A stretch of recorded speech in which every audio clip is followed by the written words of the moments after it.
কাবা শরীফের মুতাল্লি ছিলেন ওনার দাদা, নাম কি? Abdul Muttalib.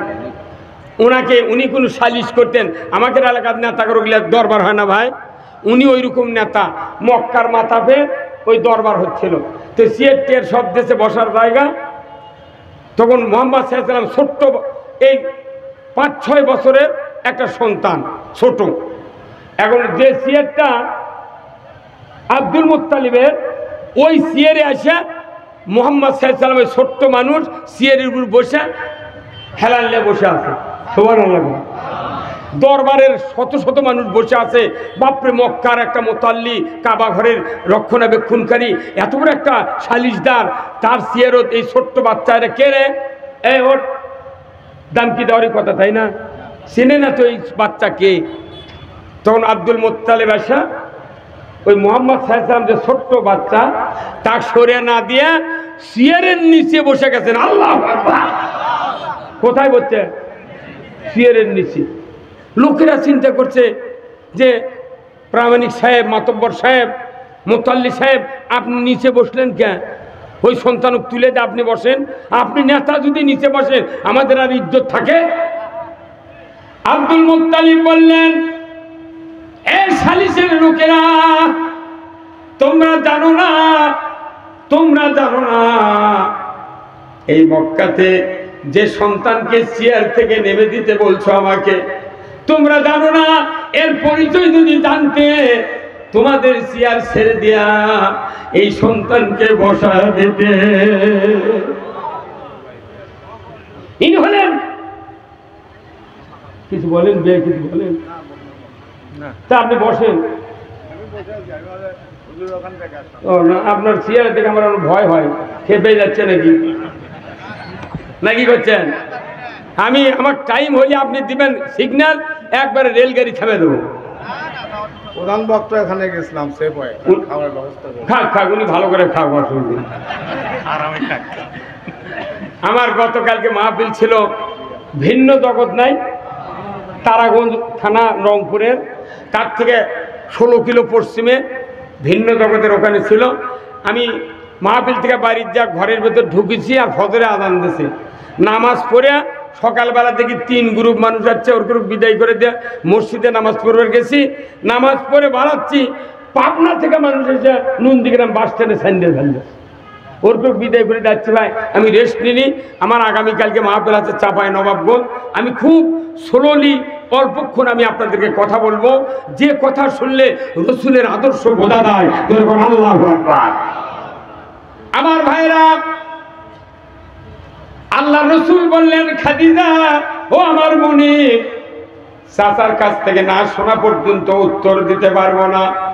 চাচাকে বললেন, চাচা আমার মুনিব খাদিজা এই পরামর্শ দেয়, খবর কি করা যাবে কি না, আপনার কথা ছাড়া আমি উত্তর দিতে পারবো না। আবু তালেব বললেন, মুহাম্মদ আমাদের তো সয় সম্পদ অনেক ছিল, এখন অভাবে শেষ হয়ে গেছে। তোমার বাবা নাই, মা নাই, দাদা নাই, আমার তো সন্তান আছে। তুমি যদি ভালো মনে করো, আমি হুকুম দিতে পারি, তুমি খাদিজাকে বিবাহ করো। 25 বছরের যুবক আর কয় বছরের জানেন তো? রসুলের বয়স 25 আর 40 বছরের নারী। 25 থেকে 40 নবুয়ত পাচ্ছেন, তাহলে কত বছর হলে 40 হয়? 25-এর সাথে যোগ দিলে 15। তাহলে রসুলের 15 বছর বাড়লো, আর যেটা 40 বছরের নারী তারও 15 বছর বাড়লো, কত হয়? হ্যাঁ, 55 বছর বয়স রসুলের স্ত্রী খাদিজার। তখনও নবী হন নাই রসুল, মুহাম্মদ নবী হন নাই। রসুলের বয়স চলে গেল 40, আর ওনার বয়স 55 বয়সের নারীর স্বামী এইবার কি নবুয়ত পাচ্ছে, আলহামদুলিল্লাহ। উনি চিন্তা করলেন, 17 বছর থেকে চেষ্টা করলাম, মক্কার সমাজের কোনো পরিবর্তন করতে পারলাম না। ও খাদিজা, দেখতে দেখতে আমার বয়স 40 হয়ে গেল, কিন্তু 40 তো হয় নাই, মাত্র 37 বছর বয়স। 37 বছর বয়সে রসুল মুহাম্মদ বললেন, খাদিজা আপনি তো 55 বছরের নারী, আমি তো 37 বছরের যুবক, আমি এই লোকালয়ে থাকবো না, এই সমাজের পরিবর্তন করতে হবে, আমি নির্জনে থাকতে চাই, জমিন থেকে 2500 ফিট উঁচু জাবালে নূর গারে হিরায় আমি থাকবো।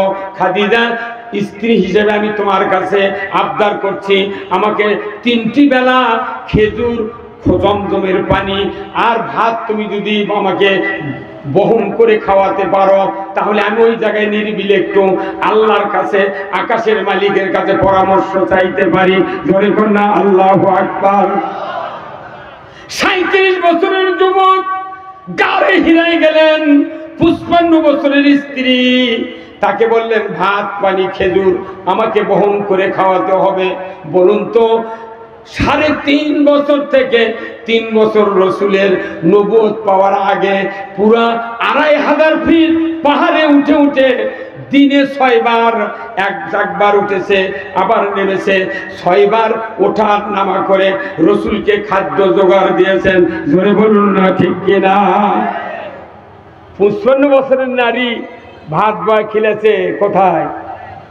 আর আমাদের স্ত্রী এই 55 বছরের একটা মহিলার যে আদর্শ মানত, মাহফিল থেকে ফিরে দেয়, যখন দরজার ডাক দেয়, নইমের মা একটু দরজা খোলো, তখনই আপনাকে ঝাড়ি মারতেছে। হ্যাঁ কথা বল না কেন? কেমন ঘুম ধরছে আর আসছে বিরক্ত করবার কথা ঠিক কিনা?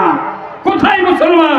ও মা বোনেরা, অনুরোধ করছি, খাদিজার মতো একজন স্ত্রী তার সহায় সম্পদ সব রসুলের আছে অর্পণ করার পরেও নবুয়ত পাওয়া পর্যন্ত 3.5 থেকে 3 বছর গাড়ি হিরায় খাদ্য বহন করে দিয়েছেন। কি যোগ্যতা? কাকে বলে স্বামী ভালোবাসা? আমরা বগুড়াতে দ্বারা বসবাস করি টাউনে, এখন বইগ্রামও টাউন হয়ে গেছে। কি ভাই, এই যে শহর বন্দরে কত মসজিদে মানুষ আজান, কিন্তু রোজার মধ্যে, রোজার 15 দিন থেকে নিউ মার্কেট খালি মহিলা মহিলা। কথা কোন দেখা? আমি গতবারের রমজানের আগের রাত্রের রোজার ভেতরে মাহফিল ছিল, সেই আশ্রন্দ বাজার সাপাহার, ওখান থেকে গাড়ি নিয়ে আকবরিয়া হোটেলের সামনে দাঁড় করে 12:30টার সময় নিউ মার্কেটের মধ্যে ঢুকে দেখি পুরো নিউ মার্কেট মহিলা দিয়ে জাম। হ্যাঁ কথা বল।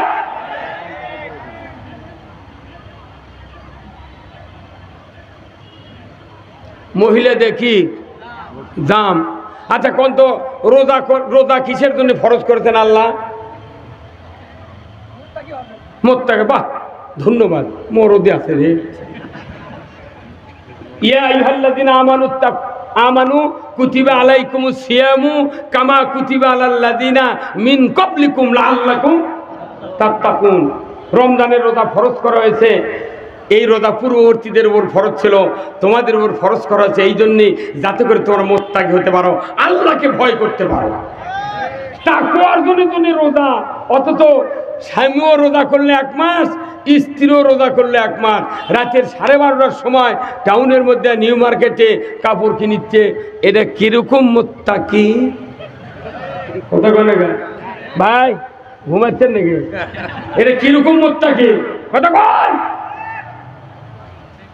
এই দেশে 7 কোটি মানুষ রোজা করে আর 12 কোটি মহিলা বাজার করে। কি মোনাজাত হচ্ছে। আবার জুমাতুল বেদা যেদিন হয় সেদিন চালু করা বিরোধ যায় নামাজ পড়ে। পরের দিন করত পেপারের প্রথম পেজে ছবি দিয়েছে, ভাব গাম্ভীর্য সহকারে বগুড়ার বড় মসজিদে জুমাতুল বেদা উদযাপিত হয়েছে। অত সদা নয়, দাড়ি টুপি জুব্বা দিয়ে আরে দাপড় দিয়া জান্নাতে যাওয়া যায় না। অন্যায় বন্ধ করলে জান্নাতে যাওয়া যায়। এখানে আলেমদের ভূমিকা সবচেয়ে জরুরি। আপনারা শোনেন তো, এই যে ধান সেদ্ধর পর চাউল বের করা হয়, সেই মেশিনের নাম কি? Rice mill. সেই মেশিনের নাম কি? রাইস মিল। রাইস মিল হলো ওটা চাউল তৈরির হলার, আর মসজিদ হলো মানুষ তৈরির হলার। কি সার কন্যাকে কথা, আপনারা কত কমেন্ট করেন? রাইস মিল হলো চাউল তৈরির হলা, আর মসজিদ হলো মানুষ তৈরির হলা।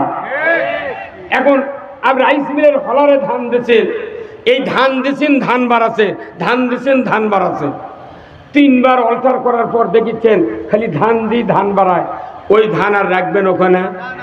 হ্যাঁ, তোমার এটি হচ্ছে ধান বানার জন্যে, তুমি চাউল দিবে, আবার ধান বাড়ায় খা। আপনি ধান বলবেন হলার মানে ভাই ধান তুলে দাও তো, তোমার মিলে তার থাকার টাইম আমার নাই। বাস ওই ধান নিয়ে আর এক জায়গায় দিয়েছেন। প্রথম বাকরে ধানের যে রাইস মিলের যে হলারম্যান আছে তার দায়িত্ব প্রথম বাকরে পুরা চাউল বের করতে হবে, আর দ্বিতীয় বাকরে চাল সাফ করতে হবে। চাল বাড়াচ্ছে, দ্বিতীয় বাকর যখন দিচ্ছে তখন ওই চালের মালিক হাত দিয়ে চাউল ধরিস ওই ডেলিভারি মকর থেকে ধরে চাউল দেখিচ্ছে সাদা না লাল, তখন বলিচ্ছে ভাই একটু সাফ করে দেন ভাই। তখন হলারম্যান বড় বড় করে চোখ পাকাছে, বলতে চাচ্ছে তুমি কালকে ঢেকি বানা চাউল খালে আর আজ 30 হর্স পাওয়ারের মোটর দিয়ে ভেঙে দিচ্ছি, তোমার তাও আইনকে বলো না কথা ঠিক কিনা? তখন বলিচ্ছে না ভাই ছোলের মা বলিছে না সাদা করে দাও। হ্যাঁ ভগবান, কার দোয়াই দিছে? হ্যাঁ, ওনার স্ত্রীর দোয়াই দিছে। তখন হাতুর নিয়ে ওই হাতুর নিয়ে হলারম্যান ওই ছুরি আছে, এই আলোটা একবারই এটি একবারই দেখেন তো, এখন করছে না ভাই হয়নি। তারপরে ওই যে ডেলিভারির পেছনে দেখবেন নেট আছে একটা, নেট পেছনে দিয়ে চাপ দিয়েছে ভাই হসে না তো হয়নি। যখন ওই ডেলিভারির ঝাপটি সরে বাম হাত দিয়ে তখন এই বৃদ্ধাঙ্গুলিতে যখন চাপ দিয়েছে তখন চাউল সাদা বাড়াচ্ছে। তখন বলেছে ভাই এখন দেখেন তো, তখন বলছে হ্যাঁ ভাই এইবার হচ্ছে। কখন চাউল কখন সাদা হচ্ছে? কতক্ষণ? যখন আঙ্গুল দিয়ে চাপ দিতে তখন চাউল সাদা হতো। আচ্ছা হলার থেকে যদি চাউল লাল বাড়ায় ধান বাড়ায় তাহলে দোষ কার? হলারম্যান। ড্রাইভার হলে ট্রাকেরও ড্রাইভার আছে, যে ভাষা যেটি দরকার সেটা করা লাগবে। চাউল যদি ধান থাকে লাল হয় তাহলে দোষ হলো হলারম্যানের। কতক্ষণ? তাহলে ওটা চাউল তৈরির হলার, চাউলের কোনো ত্রুটি হলে দোষ হলো হলারম্যানের, না মিলালার। কার দোষ? হলারম্যানের। আর মসজিদ হলো মানুষ তৈরির হলার। মসজিদে বেনামাজি ঢোকে, শুক্রবার নামাজ পড়ে বেনামাজি বাড়ায়, সুদারু ঢোকে সুদারু বাড়ায়, সিসিলুন ঢোকে সিসিলুন বাড়ায়, খালি জুম্মার নামাজ পড়ে জুম্মার নামাজ পড়ে বাড়ায়। হ্যাঁ বল, একটা করে মসজিদে 10 আনা লোক 5 ওয়াক্ত নামাজ পড়ে না। এই কথা কোন টাকা? 6 আনা লোক নামাজ পড়ে তাও বুড়ো, আর বাদ বাকি লোকজন কি করে আল্লাহ ভালো জানে। তাহলে মসজিদে কত ইমাম যাচ্ছে, কি যোগ্যতা সম্পন্ন ইমাম, মুহতামিম, হাফেজ, মুফতি, বক্তা, তুখোয়ার বক্তা মসজিদে খুতবা দিচ্ছে কি সুন্দর করে। বলেন তো ওই মসজিদে কি কোনোদিন আমরা বলেছি যে যারা যারা 5 ওয়াক্ত নামাজ পড়েন তারা হাত তোলেন? তো কোনোদিন কেউ তুলিছে? মোতাল্লি বিপদত করে দেবে। কেন বিপদত পড়ছে? আল্লাহ এমন একটা আল্লাহ যিনি এই কোরআন শরীফে লৌহে মাহফুজে মসজিদের কমিটি বানাতেছে যে এই মসজিদে নামাজি তৈরি করার জন্য একটা যোগ্য কমিটি দরকার। হ্যাঁ এই রাষ্ট্র ভালোর জন্য একটা রাষ্ট্র সক্রিয় অযোগ্য সংসদ সদস্য দরকার। কমিটি আল্লাহ বানাইতেছে, এই গুণ থাকলে কমিটির থাকা লাগবে। যদি পারো গুণ অর্জন করবে কমিটির থাকো, না পারলে তোমার কমিটির জায়গা। এখন ইমাম সাহেবরা যদি বলে যারা যারা নামাজ পড়েন 5 ওয়াক্ত হাত তোলেন, তাহলে মোতাল্লি রাগ করবি, কেশিয়ার কমিটির লোক হুজুর আপনার এগুলো দেখানোর জন্য রাখিছি, আপনি পোষায় থাকেন চলে যান তো। নামাজিটা আমার ব্যাপার, দ্যাট ইজ মাই উইশ। কি কথা কর দেখা, কিন্তু তাই করলে হবে? আল্লাহ কোরআনে বলছেন। ভাই আপনাকে বিরক্ত হচ্ছে নাকি?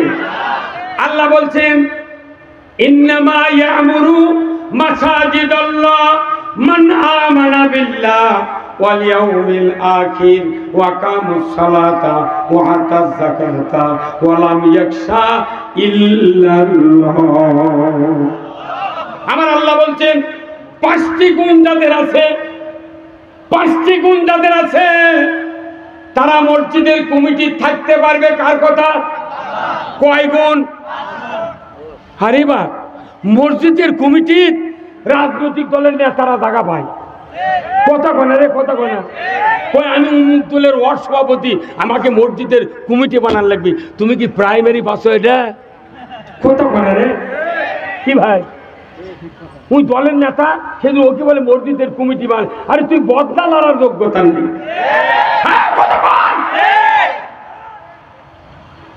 আল্লাহ বলছেন পাঁচটি গুণ যাদের তারা মসজিদের কমিটি থাকতে পারবা।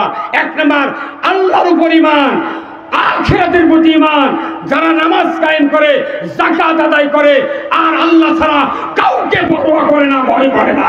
আল্লাহু আকবার। যদি কোনো মসজিদের কমিটি না থাকে, কোনো প্রাইমারি হাই স্কুলে যদি কমিটি না থাকে, অ্যাডহক কমিটি তৈরি করে। কি ভাই, তাই না?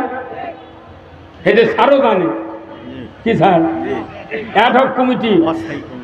অ্যাডহক কমিটি মানে অস্থায়ী কমিটি। এই অস্থায়ী কমিটির পদাধিকার বলে সভাপতির দায়িত্ব টিউনো সাহেব পালন করে। কি ভাই? সরকারি লোক।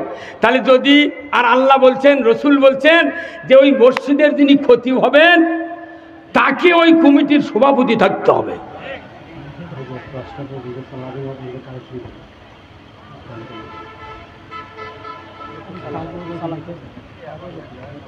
চালাচ্ছি তো আপনি, আমার কি, আপনি যখন সিগন্যাল দেবেন হবে, স্লিপ দেবেন আমার। এলে বারবার এগুলো করলে অসুবিধা, বুঝছেন? মনে করি এগুলো কথা ভালো লাগছে না আপনার। সব কমিটির একই কথা।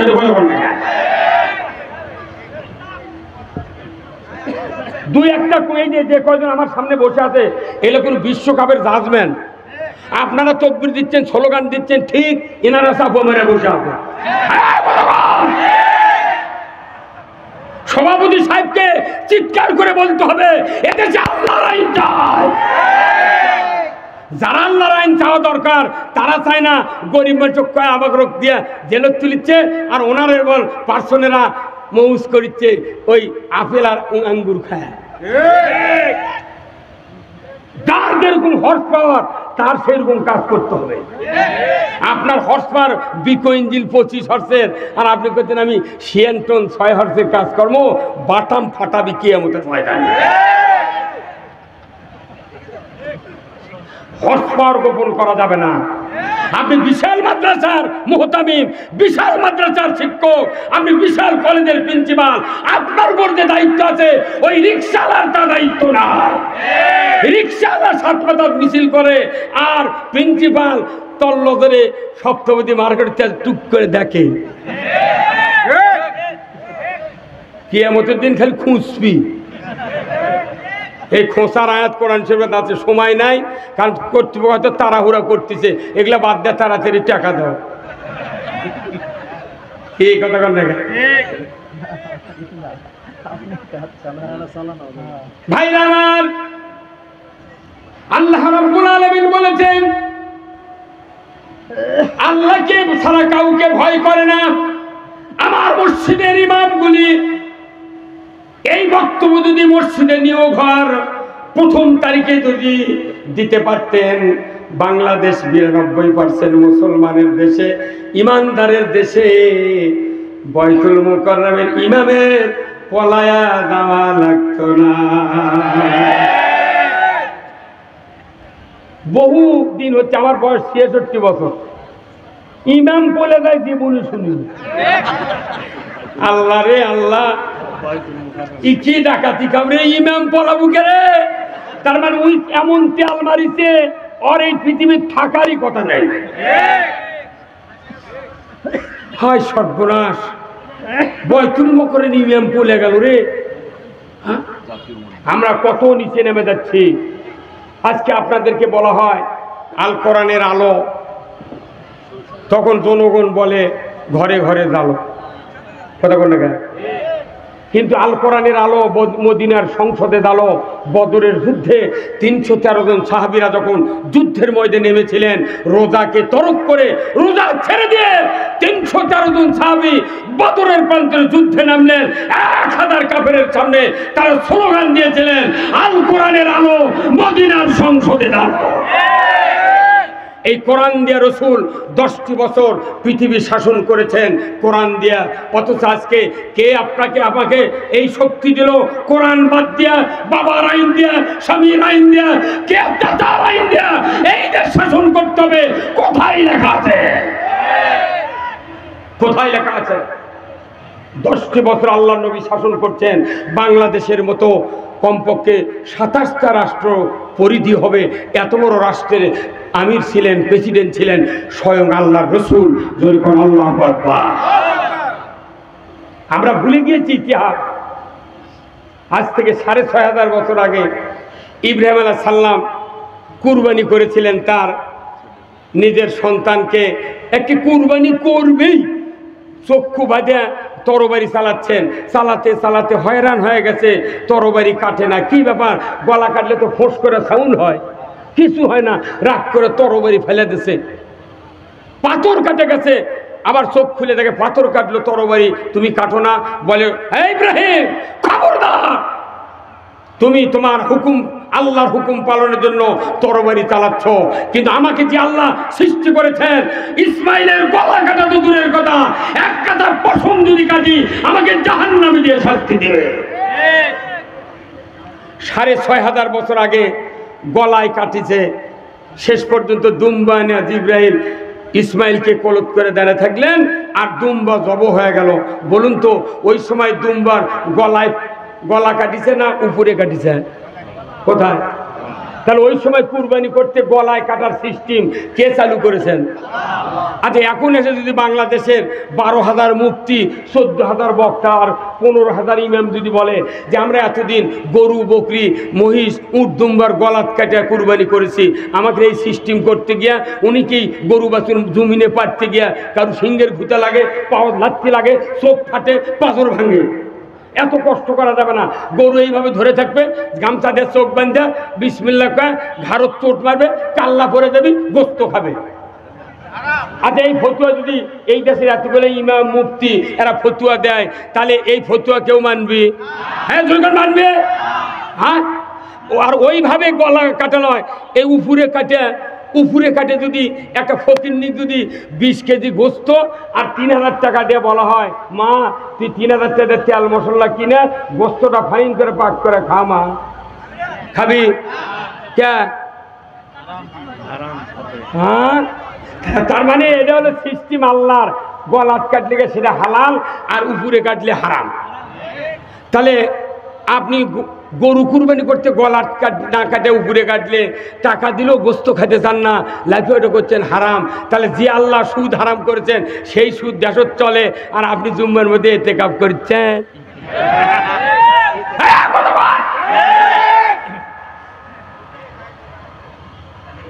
যারা সুদের অর্থনীতি মানে, সুদ দেয়, সুদ খায়, সুদের অর্থনীতি মেনে নেয়, তাদের ঈমান থাকে না।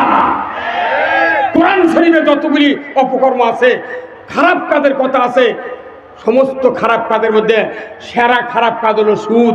সুদের 70টা শাখা। 1 নম্বর আল্লাহ রসুলের সাথে যুদ্ধ ঘোষণা করা। 70 নম্বর অপরাধ হলো নিজের মাকে নিকাহ করা। নাউযুবিল্লাহ। এই দেশে সুদ চলে কি চলে না? তাহলে আপনি কুরবানি গলা বাদ দেয়া মাথা ঘাড়ত কাটলে খান না, আর আল্লাহ করছে সুদ হারাম। সেই সুদের অর্থনীতি মানে বছরে 3 বার করে উমরা করছেন, আর 1 বার করে হজ করছেন, আবার এসে করছেন 6 বার চুমা দিছি পাথরত। আল্লাহ তখন কয়, জিবরাইল আর মাথা ঠিক নেই, তুই যে অর্থ দিয়ে হজ করে চুমা দেওয়ার গপ্প দিচ্ছ, তুই পাথর চুমা দেওয়াকে তোর বিলে খেলেও কোনো লাভ হবে না। এদেশে বারবার সংসদ কায়েম হয়েছে, এদেশে বারবার সরকারকে আমরা দেখেছি ইমানদারের দেশে সুদ হারাম করেছেন আল্লাহ। অথচ আজকে সুদের অর্থনীতি পুরো পৃথিবী নয়, পুরো বাংলাদেশ একবারে জর্জরিত। এমন কোন গ্রাম নাই 15.5 আনা লোক কিস্তির সাথে জড়িত নাই। শাক ভাত খাবো না, গোস্ত খা স্বামীর কথা শুনবো না, ভাঙ্গা করে থাকবো না, ঝড় বাদল মানবো না, কিস্তি দেওয়া বন্ধ করবো না, যায়ান থাকিতে সাহেবের ডিউটি কোনদিন অমান্য করবো না। এই যে সুদ চলিতে দেখো, কারু টেনশনই নাই। কি ভাই আছে? কারণ সুদ খেলে যে ইমান থাকে না, এটা এখনো বোঝেনি। আচ্ছা বলুন তো, এখানে একটা মূর্খ মানুষ, লেখা নেই পড়া নেই কিচ্ছু নাই, কিন্তু এই মসজিদে, এই শহীদুল ভাইয়ের মসজিদে অজু করছে। অজু করার পর পূর্ব দিক দিয়ে যায় মসজিদে ঢুকতেছে। ঢোকার সময় মাজা ছাপড়া স্যান্ডেল হাতত নিচ্ছে, ভেতরে না লেগে তো চুরি হবে। কি দেশে জুতো চুরি হয়?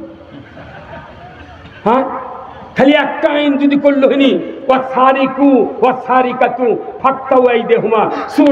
ধরা পড়লে 5টা গ্যারান্টি, খাদ্য, বস্ত্র, চিকিৎসা, শিক্ষা, বাসস্থান। এই 5টা গ্যারান্টির পর যদি আল্লাহ বলেছেন তোমরা হাত কাটার আইন চালু করো, এই বাংলাদেশে হুন্ডা চুরি, গরু চুরি তো দূরের কথা, মসজিদে সেরা স্যান্ডেলও চুরি হবে না।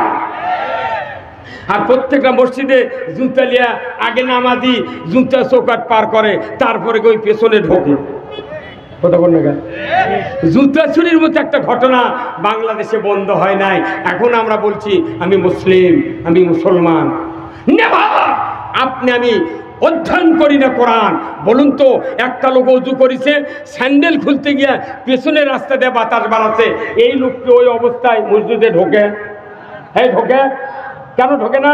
ওই মূর্খ লোক জানে আমার অজু আর নাই। কেউ যদি রোজা থাকে, দুপুরবেলা যদি 1 প্লেট ভাত খায়, রোজা থাকে। নামাজ শুরু করেছে, নামাজ ফাতিহা সূরা পড়া হয়ে গেছে, এরপর আমার ছেলে বলতেছে আব্বা উত্তর পাড়ার মুজাফফর কিংবা মুকুল ভাই আমাদের গরু খরচ দিয়ে নিয়ে যাচ্ছে। তখন যদি আমি নামাজের মধ্যে থেকে বলি বাবা মুজাফফর কিংবা মুকুলক দেরি করবে, বলো আমি নামাজ পড়ে বাড়াই, নামাজ থাকবি? তাহলে নামাজ ভঙ্গের কারণ জানলেন, অজু ভঙ্গের কারণ জানলেন, রোজা ভঙ্গের কারণ জানলেন, সুদ ভঙ্গের কারণ শোনেননি গা? কইলা এই বুদ্ধি খেয়ে দিছে। ইয়া আইয়ুহাল্লাযিনা আমানু লা তাকুলুর রিবা, ইমানদাররা সুদ খায় না। ইমানদাররা রোজা রেখে দুপুরে ভাত খায় না, রোজা থাকবে না। নামাজিরা নামাজ পড়তে পড়তে মাঝখানে কোনো কথা বলবে না, নামাজ থাকবে না। ইমানদাররা অজু করে তুমি বাই ছাড়ো না, অজু থাকবে না। ইমানদাররা তুমি ইমানে না, সুদ খায় না, ইমান থাকবে না। কোটি কোটি টাকা সিসি লোন, কোটি কোটি টাকা কিস্তির টাকা দেয় সারা বাংলাদেশ জলাঞ্জলি হচ্ছে। ওই যায় নামাজ ভারত করে লে যায়, ঈদের নামাজ আল্লাহু আকবার। বাতাম যদি না ফাটায়, নেতাগিরির কাম বাঁধেনি, নেতাগিরির কাম বাঁধেনি। অর্থনীতি সিসি লোন নামে একটা, যারা ব্যাংকে চাকরি করে দেখবেন একটা লোনের নাম হচ্ছে সিসি। এটা ইংরেজ, বাংলা হলো অক্ষর সি, 6 শিকারের সি। এটা যদি 1 আলিফের মদ দিয়ে পড়া হয়, 6 শিকারের সি, 6 শিকারের সি, মানুষ বুঝবার পাবে না। কিন্তু হরকত দিয়ে যদি পড়া হয় সিসি। এটা আমার এই কাপড়ে যদি গোবর, গরুর পায়খানা, মানুষের পায়খানা ভরে, অবশ্যই সভাপতি সাহেব বলবি হুজুর সিসি আপনার কাপড় কি? কিয়ামতের দিন যারা অর্থ উপার্জন করতে করতে করতে পাহাড় পরিমাণ অর্থ নিয়ে দুনিয়াতে মৌজ করতেছে, অর্থনীতি আল্লাহর দেওয়া জীবন বিধানে চালু করলো না, কিয়ামতের ময়দানে এদেরকে আলাদা করে এক জায়গায় দাঁড় করিয়ে রাখা হবে। তাদেরকে বলা হবে এ আমার ফেরেশতা, এই দুনিয়ার ধনী ধনী মানুষকে ডাক দাও। তারা অর্থনীতিকে সুদ ভিত্তিক চালু করে তারা কামাই করেছিল অর্থ। এদেরকে আমি আজকে লোন পাস করে দেব, কত কোটি সিসি লাগবে?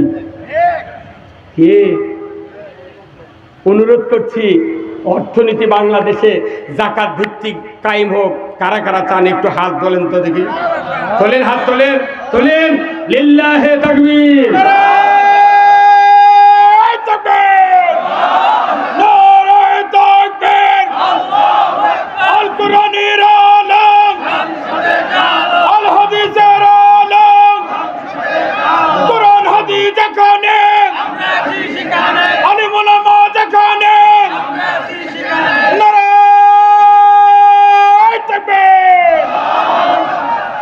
নবীজির ওই কথা কইয়া নবীজির ওই কথা কয়া সবাই কান্দে, কিন্তু নবীর সমাজ গড়ার কাজে শত দ্বন্দ্ব মনে বাজে। কি কথা ঠিক? আওয়াজ ধীরে হলো গা, যদি কোন ঠিক? নবীজির ওই কথা কয়া, নবীজির ওই কথা কয়া সবাই কান্দে, কিন্তু নবীর সমাজ গড়ার কাজে শত দ্বন্দ্ব মনে বাজে। নবীর কথা শুনতে ভালো, নবীজির আদর্শ ভালো, বক্তৃতার বিবৃতিতে সবাই বলতে পারে। সেই আদর্শে ব্যক্তি জীবন রাষ্ট্র গড়ার কাজে পিত্তদলে ছেঁচেদ করে, পিত্তদলে ছেঁচেদ করে বকে আছে বাজে, কিন্তু নবীর সমাজ গড়ার কাজে শত দ্বন্দ্ব মনে বাজে। কোন জায়গার বিরোধিতা নাই। রসুলের আদর্শ ভিত্তিক সমাজ গঠন করতে চাইলে আজকের সমাজের লোকেরা তার বিরোধিতা করে, কথা ঠিক কিনা?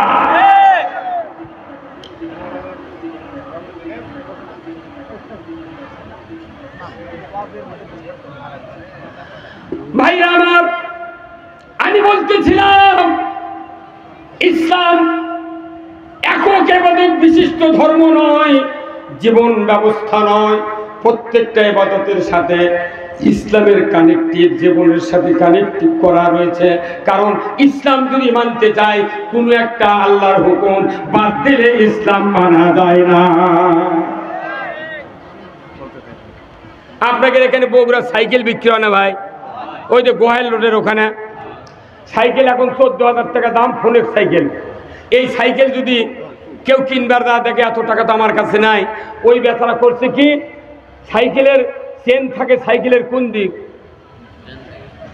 এখন মুখস্থি করছে, এখনো দেখিনি মনে হয় সাইকেল। আর কবার পারে না, একসাথে কোয়া লাগবি ডান দিকে। কি মানুষের ব্রেন দেখেন, কি সাইকেলের চেন থাকে কোন দিকে এটাই জানে না, ওই আত্মায় তুই করে পারবি? পাগলের বুদ্ধি। কি সাইকেলের চেন কোন দিক থাকে? ডান দিকে। এটা কারেন্টের মতো উত্তর দিতে হবে, তাহলে বোঝা যাবে আপনি দুনিয়া দেখেন, কথা ঠিক কিনা? আজকে সারা দেশে দেখেন যানজট, এই auto bike, auto rickshaw, CNG, এই সাতমাথার রেলগেট থেকে 150-200 লাইন ধরে আছে, দিনে 2টি পায়, 4 জনে দাঁড়িয়ে আছে। কোনো পৃথিবীর কোনো রাষ্ট্রে এত যানবাহন নাই। কারণ কি? এত অভাবও কোনো দেশও, এই দেশের অভাব মিটানোর কোনো ব্যবস্থা সরকার কর্তৃক এখনো কেউ করতে পারে না। এত যানজট, এত যানবাহন কেন হলো? মানুষের মৌলিক চাহিদা 5টা, খাদ্য, বস্ত্র, চিকিৎসা, শিক্ষা, বাসস্থান, এই 5টা গ্যারান্টি এই বাংলাদেশের কোনো সরকার দেয় না। না দেওয়ার কারণে দ্রব্যমূল্যের দাম ঊর্ধ্বগতি। শুধু একদিন 100 টাকাও যদি ইনকাম হয়, 4 দিন পর পর বাজার করব, তাহলে 4 দিনে 400 টাকা, তাও 400 টাকার বাজার করলে 3-4 জন সন্তান নিয়ে কোনো রুমকে দিন দেবে, কথা ঠিক কিনা? কথা ঠিক কিনা? কিন্তু এই জন্যই যানবাহন দারবনি চাই, কষ্ট করে জায়গা জমি বেচে খালি সিএনজি নিয়ে বসে আছে। সৌদি আরব যান, দিনে 1-2টা হুন্ডা চোখে পড়বি, কোনো ভ্যান নাই, রিক্সা নাই, কি ছাড়? তাহলে আপনি কথা আপনার সিটের এমপি কর্নিকার দিন কথা। এই যানজট কেন হলো? ওই গরিবদের খাওয়া পড়ার গ্যারান্টি আমরা দিতে ব্যর্থ হয়ে যাব, ঠিক কিনা? হ্যাঁ, ঠিক আছে, আপনি বলেন। সকল দিক দেখতে হবে, খালি নামাজ রোজা এতে আবার কোরআন শিক্ষা দিচ্ছেন। কোরআনত আছে, আল্লাহ তাআলা রসুল বলছেন, তলাবুল ইলমে ফারিদাতুন আলা কুল্লি মুসলিমিন ওয়া মুসলিমাত। আল্লাহ প্রথম আয়াতটা দিয়েছেন, ইকরা বিসমি রাব্বিকাল্লাযী খলাক। পড়ো মুহাম্মদ, সৃষ্টিকর্তা রবের নামে। আল্লাহ রসুল বলছেন, আল্লাহ যার কল্যাণ চান তাকে কোরআনের জ্ঞান দেন। আজকে জাতি কোরআন পড়ে না, মসজিদের ইমাম আমরা কোরআন পড়তে পারি না, অর্থ বুঝাতে পারি না। আজকে চতুর্দিকে সমস্যা বাড়তে বাড়তে ক্যান্সারে পরিণত হয়ে গেছে। এই ক্যান্সার ভালো করতে গেলে কোরআনের আইন ছাড়া সম্ভব আছে? সম্ভব আছে? এই জন্য আসুন, আজকের এই গোদারপাড়ার বিশিষ্ট জনেরা, বিশেষ করে আমার বিআই শামসুল ইসলাম ভাই, উনি এই গোদারপাড়ার অনেক লোকদেরকে নিয়ে এই মাহফিলের আয়োজন করেছেন। এই ঈদগাহ মাঠ এই এলাকার মধ্যে সবচেয়ে বড় মাঠ। আমি এখানে গর্ত দেখেছিলাম আজ থেকে 3-4 বছর আগে, পুকুর। সেই পুকুর ওনারা এমনভাবে সংস্কার করেছেন। আজকে এখানে 2য় বর্ষ কোরআনের মাহফিল, অনেক লোক আপনারা এসেছেন। মসজিদ, মাদ্রাসা, ঈদগাহ মাঠ, এটা যদি আপনি তৈরি করেন, এটা আল্লাহ সদকায়ে জারিয়ার সওয়াব দিয়ে দেবে। অনেক মানুষ আছেন, আমি আপনাদেরকে একটু অনুরোধ করব, আপনাদের যার যার সঙ্গতি আছে কমিটির ভেতরে, এখানে যারা শ্রোতামণ্ডলী আছেন তাদের ভেতরে, এটা একটা সদকায়ে জারিয়ার কাজ হবে। এই জায়গাটা তারা সুন্দর করে একটা সুসজ্জিত একটা ঈদগাহ মাঠ তৈরি করবেন, মেঝে করবেন, ওয়াল দিবেন, মেহরাব বানাবেন। এটা যাতে একটা আদর্শ একটা ঈদগাহ মাঠ হয়। আগামী দিনে এই মাঠে আমরা এর চেয়ে বড় ধরনের তাফসীরের আয়োজন করবেন ওনারা। এই জন্যে কর্তৃপক্ষ আমাকে অনুরোধ করেছেন যে ব্যয় কিছু একটু কালেকশন করা।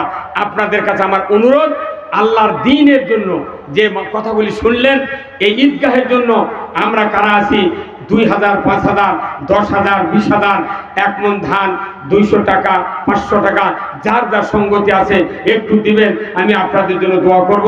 মা বোনেরা যারা আছেন প্যান্ডেলে, আপনাদের কাছে আমার আহ্বান, আপনারা একটু টাকা উঠায়া এই প্যান্ডেল পাঠায় দেবেন। এই প্রথমভাবে আল্লাহর কোন বান্দা আছেন